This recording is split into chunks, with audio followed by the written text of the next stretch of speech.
नमस्कार दोस्तों, मैं हूं गुलशन यादव। आप देख रहे हैं न्यूज यूर सिटी। हर खबर पर पहली नजर। मध्य प्रदेश के नर्मदापुरम के प्रसिद्ध सेठानी घाट पर चल रहे पंडित रामलाल शर्मा स्मृति समारोह के 5वें दिवस के कार्यक्रम की शुरुआत करते हुए व्यास गादी से पंडित उमाशंकर जी शर्मा ने कहा कि रामकथा का कभी समापन नहीं होता, इसका विश्राम होता है। श्रोताओं के प्रति एवं आयोजक परिवार के प्रति कृतज्ञता ज्ञापित करते अपने सहानुभूति की बात कही। मध्य प्रदेश के नर्मदापुरम से प्रदीप गुप्ता की खास रिपोर्ट।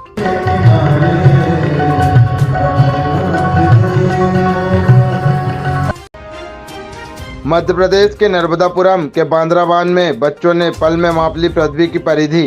सारिका घारू ने बांद्रावान को बनाया बाल प्रयोगशाला।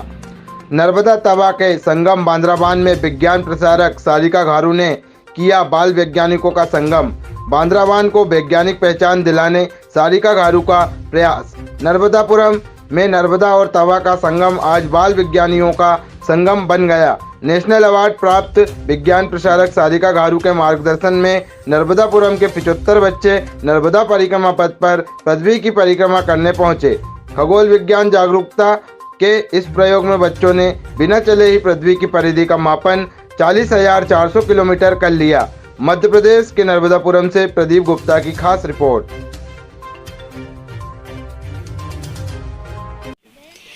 आज यहाँ पर खगोल विज्ञान का बहुत ही खास रोचक प्रयोग किया जा रहा है पृथ्वी की परिधि मापने का। आज हम बांद्रावान में, और आज विशेष दिन भी है 20 मार्च। आज के दिन सूर्य पूरब से उगकर पश्चिम में डूबता है और भूमध्य रेखा से बांद्रावान तक की दूरी हमने नापी और इसमें ड्राइंग बोर्ड लिया और इसमें एक स्ट्रॉ की सहायता से हमने सबसे छोटी परछाई की सहायता से पृथ्वी की परिधि, पल में पृथ्वी की परिधि को नापा। इसके पीछे क्या उद्देश्य है? इस कार्य को करने का हमारा सबसे बड़ा उद्देश्य ये है कि बच्चों को खगोल विज्ञान से जोड़ने का। बहुत सारे बच्चों को पृथ्वी की परिधि पता नहीं हो और पता भी है तो हम खगोल विज्ञान में इसको कैसे ज्ञात कर सकते हैं, इसका बहुत ही आसान सा गणितीय सूत्र। और ये जो प्रयोग है वो 2300 साल पहले इरेथोस्थेनीज जो साइंटिस्ट है उन्होंने बहुत आसानी से किया। तो उसी प्रयोग को हम यहाँ पर बच्चों के बीच में रोचक प्रयोग करके दोहराकर पल में पृथ्वी की परिधि नाप रहे हैं। मध्य प्रदेश के नर्मदापुरम के अंतर्गत आने वाले इटारसी के बांद्रावान गार्डन में सभी अनुसूचित जाति एवं जनजाति के साथियों द्वारा डॉक्टर बाबा साहेब भीमराव अंबेडकर की 131वीं जयंती महोत्सव एवं शहर में मूर्ति स्थापना को लेकर एक दिवसीय परिचर्चा एवं होली मिलन समारोह का आयोजन किया गया। इस कार्यक्रम में अनुसूचित जाति और अनुसूचित जनजाति के सभी सामाजिक बंधु उपस्थित रहे। इस कार्यक्रम में राजू सिकंदर बकोरिया ने कार्यक्रम की अध्यक्षता की। इस समारोह में किशोर मीना, कमल चौधरी, राधा मीना, घनश्याम चौधरी, अमित बनवारी, अरविंद असबारे, अमित भंडारी एवं युवा साथी उपस्थित रहे। मध्य प्रदेश के नर्मदापुरम से प्रदीप गुप्ता की खास रिपोर्ट।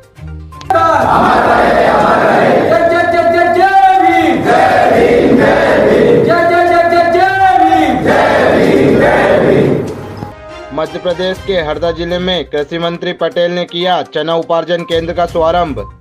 किसान नेता एवं मध्य प्रदेश के कृषि मंत्री कमल पटेल ने हरदा जिले के अबगांव खुर्द गांव में चना उपार्जन केंद्र का शुभारंभ कर मीडिया से चर्चा में बताया कि 21 मार्च सोमवार से प्रदेश भर में चना, सरसों और मसूर की फसलों की खरीदी समर्थन मूल्य पर सरकार ने शुरू कर दी है।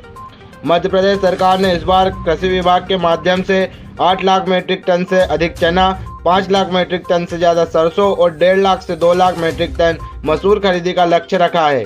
कृषि मंत्री पटेल ने कहा कि प्रदेश में इस बार किसानों ने 50% चना और 50% गेहूं बोया है।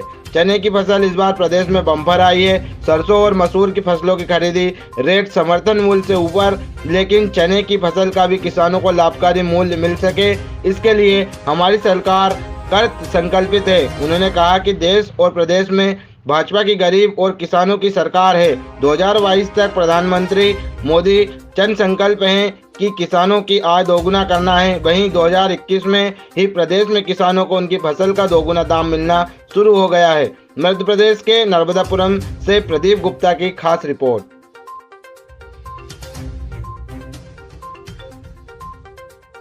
चना खरीदी की शुरुआत हो चुकी है।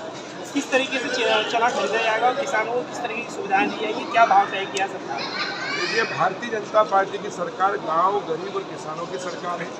माननीय प्रधानमंत्री नरेंद्र मोदी जी ने संकल्प लिया है कि किसान की आय 2022 तक हमको दोगुना करना है।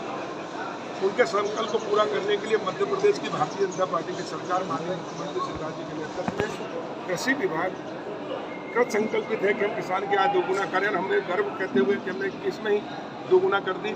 हमने चना, सरसों, मसूर जो पहले कांग्रेस के शासन में 15 कुंटल खरीदा जाता था, हमने 20-20 कुंटल किया। सरसों 13 कुंटल खरीदा जाता, 20 कुंटल किया। मसूर 20 कुंटल किया। एक दिन की सीमा थी 25 कुंटल की, वो हटाया।